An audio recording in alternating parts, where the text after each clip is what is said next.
Philadelphia Experiment. When everything goes wrong. Welcome to History American. This is a space for conversation and reflection where we explore scientific, social, environmental, political, economic, and statistical topics, as well as current events and stories. In every episode, we analyze and break down key events to help us better understand the reality around us. Find us for free on your favorite platform. You can also support this podcast by becoming a supporter of this documentary series or directly via PayPal or cryptocurrency. We accept contributions in Bitcoin, Ethereum, or Solana. You can find all the details in the description of this content. Follow us, share, and join the conversation. Thank you for having me. I'm really looking forward to this one. Yeah, absolutely. And welcome to today's deep dive. For those of you listening, we have an incredibly wild and complex mystery to unpack today. Oh, definitely. Okay. It's a massive one. Right. So for anyone who follows military history or, fringe physics, the Philadelphia Experiment is this familiar monolith. But our mission today is to, strip away those surface-level rumors. We really want to look at the actual mechanisms and the paranoia that kept this mythology alive for over 8 decades. And it really is a sprawling mythology. I mean, we are looking at an event that supposedly took place on October 28, 1943. Right in the middle of the war. Exactly. Yeah. The core claim states that the United States Navy conducted a highly classified test on a destroyer escort known as the USS Eldridge. The supposed goal, to render the ship completely invisible. Which, just on its face, sounds like pure science fiction. It does, but according to the legend, the experiment completely breached the laws of physics.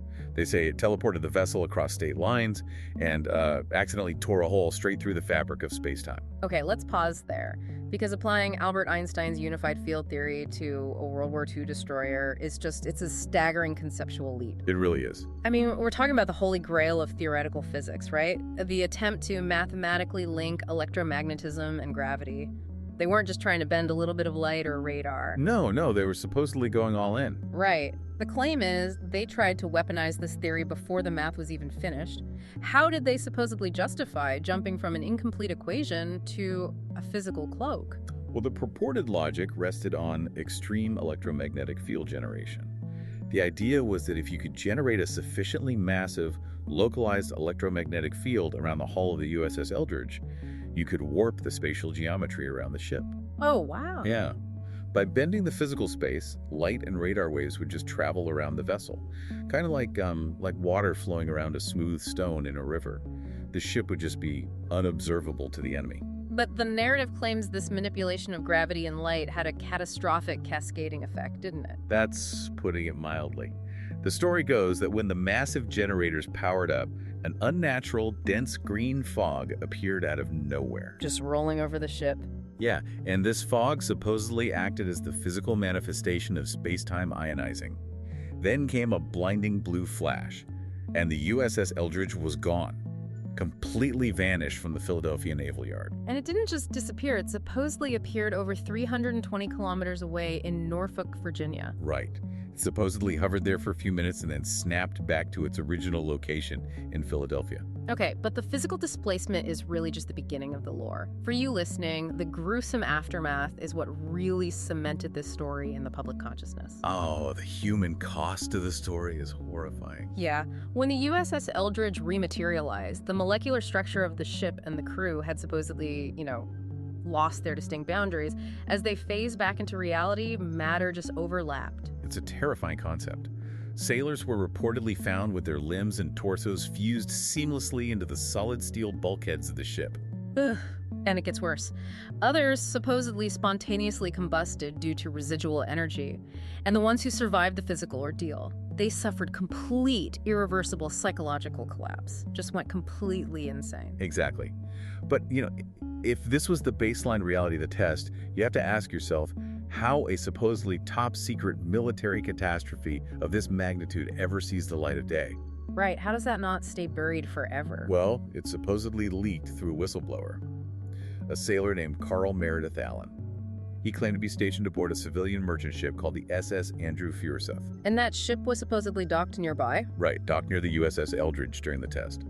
So in 1956, Carl Meredith Allen began sending a series of bizarre, highly erratic letters to an astronomer and UFO author named Morris K. Jessup. Okay, hold on. I have to push back on the sheer scale of the engineering logic here. Go for it. Let's look at the claim that the military took Albert Einstein's theoretical math and hooked it up directly to a massive warship in 1943. That sounds less like a military weapons program and more like, well, like trying to run modern artificial intelligence on a 1940s toaster. This is a great analogy. Right. I mean, how could the military bypass decades of smaller, localized tests and jump straight from a chalkboard to a fully functional ship-sized teleportation machine? It just defies the incremental nature of human engineering. And you're not the only one who thought that. That massive leap in logic wasn't lost on the recipient of those letters either. Morris K. Jessup initially completely dismissed the correspondence. I don't blame him. Yeah, because Carl Meredith Allen's handwriting was frantic. He used weird capitalization, odd punctuation, chaotic sentence structures. And when Morris K. Jessup pressed him for verifiable proof, the sailor admitted he had none. He claimed the government wiped the records, right? Exactly, the classic excuse. Yeah. At that point, the entire correspondence should have just been tossed into the trash and forgotten. Just the ramblings of an imaginative prankster writing to a paranormal author, it really should have ended right there. But, you know, the story mutated into a legitimate government mystery because the United States Navy actually got involved. That is the turning point. The involvement of the Office of Naval Research in Washington, D.C. changed the trajectory of this myth forever. What exactly did they do? So in 1957, a mysterious, anonymous package arrived at their headquarters. It contained a copy of a recently published book written by Morris K. Jessup. His book about UFOs, right? Yes, but what made this specific copy unique was that the margins were completely filled with handwritten annotations. And these weren't just idle scribbles. I mean, the annotations were color-coded using 3 different inks, suggesting 3 distinct authors who called themselves Mr. A, Mr. B, and Gemini. Right, and these 3 unseen figures appear to be conducting this highly technical written dialogue with one another throughout the margins of the book. They debated alien technology, the nature of force fields, and they made explicit, detailed references to the Philadelphia experiment. Which is wild. It is. Now, consider the geopolitical climate of 1957. The Cold War was escalating rapidly. Government agencies were highly paranoid about coded messages. So instead of ignoring this defaced book, the Office of Naval Research actually summoned Morris K. Jessup to Washington to examine it. Wow. Which is the exact moment the puzzle pieces snapped together for him. He immediately recognized the distinct, erratic handwriting of Mr. A. Because it was a match. An exact match. It was the exact same handwriting from the letters he had received from Carl Meredith Allen. Now, the identification of the handwriting is a verifiable fact. But what happens next is what baffles historians to this day. The Navy took this heavily annotated, seemingly delusional book and hired a private military contractor known as Vero Manufacturing. And their job was what, to copy it? Exactly. The contractor's job was to meticulously type up every single margin note and print exactly 127 copies of this annotated edition. Which later became famous as the Varro edition. I'm really struggling to understand the military's strategic goal here. If the Philadelphia experiment was just a complete hoax invented by a solitary sailor, why would a top-secret naval intelligence branch essentially self-publish a sci-fi fanfiction version of Morris K. Jessup's book? It makes no sense, right? None. Paying a defense contractor to type up the ramblings of Carl Meredith Allen actively validates the conspiracy. It turns a fringe delusion into state-sponsored reading material. The Navy's actions absolutely provided the ultimate oxygen for the conspiracy. But the narrative quickly darkened after that. In March 1959, Morris K. Jessup was found dead in his vehicle in a Florida park. From acute carbon monoxide poisoning. And the physical details of that scene are deeply unsettling. I mean, the official police ruling was suicide, but several anomalies really stand out. The biggest one being the autopsy, right? Yes. No autopsy was ever performed on the body. Furthermore, the method of delivering the exhaust into the vehicle wasn't some standard, hastily grabbed garden hose. It was a heavy-duty industrial hose, seemingly repurposed from a washing machine. Which implies a level of preparation. Exactly. And it was wired and sealed to the exhaust pipe with this methodical precision that felt uncomfortably professional. So if this was just a hoax, why this level of detail? Well, to the growing community of conspiracy researchers, those anomalies painted a very clear picture. They viewed Morris K. Jessup's death not as a tragic suicide, but as a calculated assassination. designed to silence a researcher who had accidentally stumbled onto the truth about teleportation technology. Right, and his tragic death really should have sealed this entire conspiracy in a vault.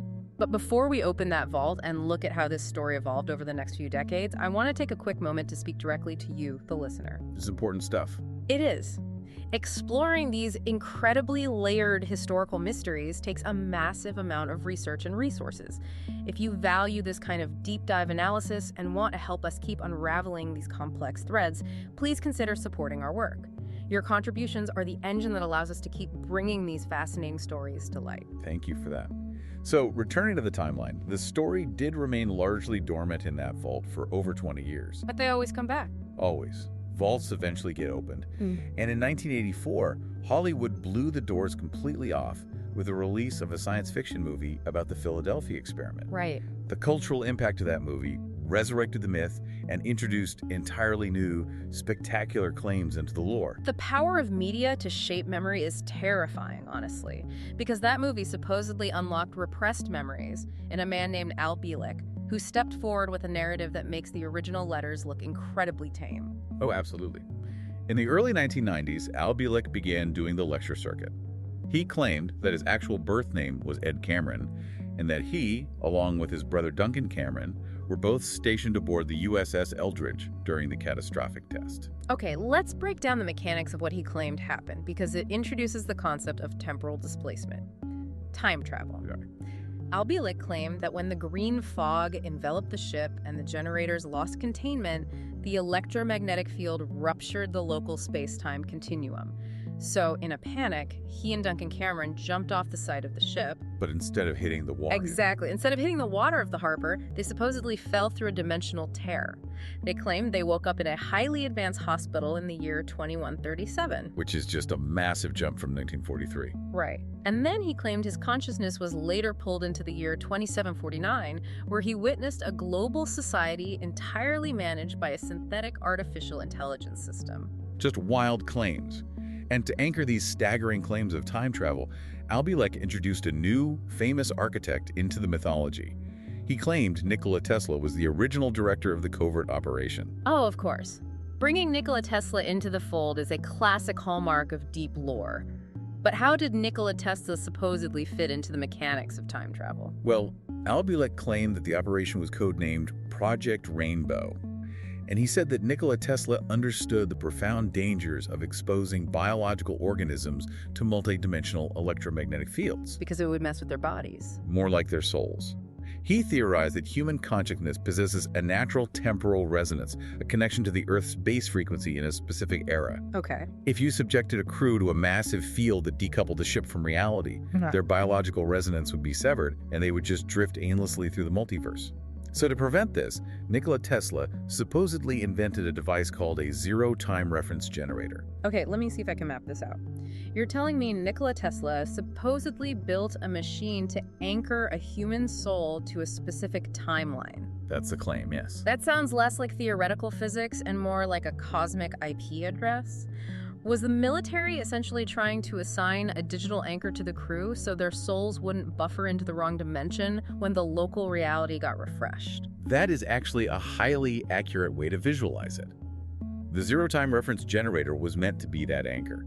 But Al Bielek stated that when Nikola Tesla died under mysterious circumstances in early 1943, the government seized his papers and sidelined his safety protocols. Leading directly to the disaster. Exactly, leading to the accident that unmoored the crew from time itself. I have to pause here. We are analyzing a man who claims his soul was locked to a timeline by Nikola Tesla, and he only remembered his past life as a time-traveling sailor named Ed Cameron right after sitting in a theater and watching a Hollywood movie with the exact same plot. It is incredibly convenient.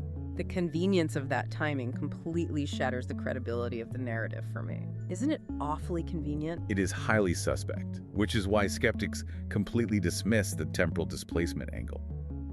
However, for those deeply entrenched in the mythology, the rabbit hole merely expands here.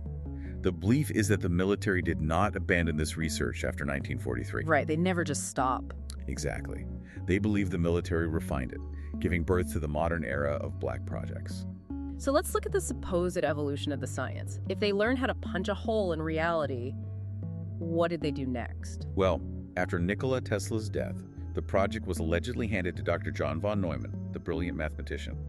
According to the lore, John von Neumann spent the subsequent decades studying a phenomenon termed the bottle effect. The bottle effect. Yeah. It's the concept of creating a localized, closed pocket of space-time, an artificial bubble, or bottle, that is entirely decoupled from the surrounding universe. This research purportedly moved to the Brookhaven National Laboratory on Long Island, evolving into a highly classified operation known as Project Phoenix. And here is where the conspiracy theorists start drawing massive lines across the corkboard. They claim that John von Neumann's mastery of the bottle effect directly paved the way for the B-2 stealth bomber. Because of the radar evasion. Right. The logic being that if you can create an electromagnetic bubble that bends reality, bending simple radar waves is just a micro-application of the same physics. Furthermore, they claim that learning how to manipulate a human being's physical connection to reality led the CIA to realize they could manipulate the brain's electromagnetic frequencies. Leading to mind control. Exactly. Culminating in the infamous mind control program, MKUltra. The underlying assertion there connects physics and biology. The idea is, if you possess the technology to decouple an aircraft from physical space using electromagnetic fields, you also possess the technology to override the electrical impulses of the human brain, rewriting memories, controlling behavior. I mean, connecting the USS Eldridge to MKUltra feels like a monumental stretch of logic. It's like saying the invention of the household microwave directly caused the invention of the global internet. Because they both use waves. Yeah. Just because two technologies share a basic physical property doesn't mean one linearly begat the other. It feels as though researchers are grabbing every terrifying, verifiable government project from the Cold War and throwing them into the same theoretical bucket to make the lore feel more legitimate. It happens all the time. The conflation of unrelated historical events is a very common mechanism in myth building, which means we need to pull back the curtain, step away from the sci-fi mechanics, and look at the verifiable official evidence. Let's do it. We need to see how a mundane reality was twisted into this sprawling nightmare. And the best place to start is the physical location of the ships. Okay, let's look at the actual unclassified naval logs from October 1943. According to the official logs of the United States Navy, the USS Eldridge was not in the Philadelphia Naval Yard on October 28, 1943. Not even close. No. The destroyer was actively splitting its time between the New York Naval Yard and a shakedown cruise in the Bahamas. Additionally, the merchant ship that Carl Meredith Allen served on, the SS Andrew Furuseth, was not docked in Norfolk when the teleportation supposedly occurred. So they weren't even in the same area. The two vessels never crossed paths during that time frame. The real USS Eldridge served a completely standard tour of duty, was eventually transferred to the Greek Navy in 1951, renamed the Leon, and was quietly scrapped for metal in 1999. Okay, so if the ships weren't even there, where did the science come from? The military was actually conducting tests in those shipyards, which brings us to a Navy electrician named Edward Dudgeon. He finally explained the actual physics behind the rumors. Right. Edward Dudgeon's testimony dismantling the myth is fascinating because it relies on real-world engineering. The Navy was absolutely conducting invisibility testing in 1943. But not optical invisibility. Exactly. They were not trying to achieve invisibility to the naked eye, nor were they trying to warp space-time. They were attempting to achieve magnetic invisibility through a highly classified process known as degaussing. Let's dive deep into the mechanics of degaussing, because the actual science is brilliant. During World War II, the Axis powers deployed magnetic mines in the shipping lanes, and a massive steel warship moving through the ocean acts like a giant floating magnet. Drawing the mines right to it. Right, it distorts the Earth's natural magnetic field. These underwater mines were designed to detect that specific magnetic disturbance and detonate directly underneath the hull. So to counter this, the Navy ran massive high-voltage electrical copper cables all the way around the perimeter of their ships. And when they pumped a highly specific electrical current through those cables, it generated a countermagnetic field. This artificial field effectively neutralized the ship's natural magnetic signature. So it was invisible to the mines. Exactly. To the sensor of a deadly magnetic mine, the massive steel destroyer simply did not exist. It was mathematically and magnetically invisible. It's essentially the exact same acoustic principle as modern noise-canceling headphones, but applied to massive magnetic fields in the ocean. But wait, what about the supernatural green fog? How does a magnetic defense system create a blinding blue flash and a glowing green aura? Well, Edward Dudgeon provided the physics for that as well. When you introduce massive, high-voltage electrical cables to the damp, salty marine atmosphere of a naval yard, you occasionally trigger a coronal discharge. Like lightning. Close. It's a naturally occurring weather phenomenon known as St. Elmo's fire, where the ionized air surrounding the electrical equipment emits a bright, eerie, glowing green light. And it's often accompanied by a blue flash when the charge grounds out.